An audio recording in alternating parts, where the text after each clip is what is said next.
દાહોદના લીંબડીમાં કાઠરોડ ઉપર આવેલા જીવનજ્યોત વિદ્યાલય તેમજ આર.એમ. દેવડા સ્કૂલમાં વિદ્યાર્થીઓમાં લોકશાહીના પર્વની ઉજવણી કરાઈ।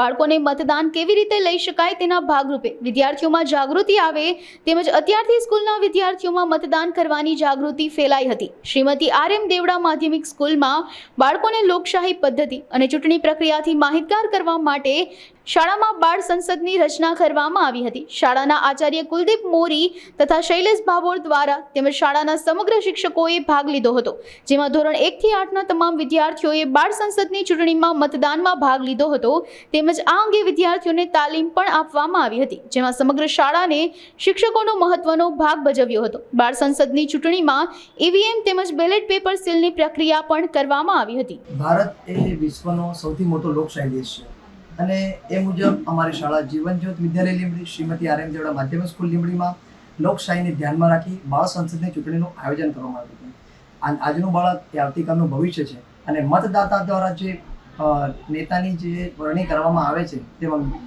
મતદાતા વતી નેતાઓ જે શાસન કરે છે અને ચૂંટણી પ્રક્રિયા કેવી રીતે થાય છે, વીવીપેટનો ઉપયોગ કેવી રીતે કરવામાં આવે છે, તે જ રીતે બાળકોને બાળ સંસદની ચૂંટણી દ્વારા અમે લોકોએ એક સરસ મજાનો ઉપાય કરી અને બાળ સંસદની ચૂંટણીનું આયોજન શાળા કક્ષાએ કરવામાં આવ્યું હતું, જેમાં વીવીપેટ, ઈવીએમ મશીન અને બેલેટ પેપરનો શું ઉપયોગ થાય છે તે પણ અમે બાળકોને શીખવ્યું હતું, તે માહિતગાર કર્યા હતા અને તે મુજબ સમગ્ર બાળ સંસદની ચૂંટણી અમે લોકો યોજી અને બાળ સંસદની ચૂંટણીનું પરિણામ પણ જાહેર કર્યું હતું। તેમાં વિદ્યાર્થીઓને જ્યારે આપણે વર્ગની અંદર પ્રવેશ કરીએ છીએ, બૂથની અંદર પોલિંગ એજન્ટ શું છે, પોલિંગ અધિકારી શું છે, બૂથ મતદાતા શું છે, તેમ દરેકની માહિતી આપી હતી અને મુજબ દરેક બાળકોને આઈ કાર્ડ પણ બનાવવામાં આવ્યા હતા। તે પછી બાળક વીવીપેટના મશીન દ્વારા અને ઈવીએમ મશીન દ્વારા કઈ રીતે બાળક મતદાતા જે છે એ જે અધિકારી છે અને જે વિદ્યાર્થી છે એ સમગ્ર વિદ્યાર્થીઓને ધ્યાનમાં રાખી અમે લોકોએ અમારી વર્ગ રજિસ્ટરની સંખ્યાને ધ્યાનમાં રાખી અને અમે લોકોએ એક વીવીપેટ અને ઈવીએમ મશીન દ્વારા ચૂંટણી કરી હતી, જેમાં દરેક વિદ્યાર્થીઓ 1 બાય 1 વર્ગમાં આવી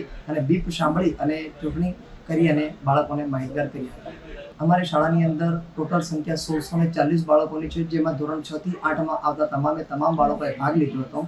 તેમાં વર્ગ પ્રતિનિધિ એટલે કે વિદ્યાર્થી અને વર્ગ મોનિટર એટલે કે વિદ્યાર્થીની દ્વારા આ ચૂંટણીનું આયોજન કરવામાં આવ્યું હતું, જેમાં વર્ગ શિક્ષક પોતાના બાળકને માહિતગાર કરી હતી અને એ ચૂંટણી પણ પૂર્ણ કરી હતી। તેમાં શાળાના જીએસ અને શાળાના એલઆર તરીકે પણ આયોજન કરવામાં આવ્યું હતું।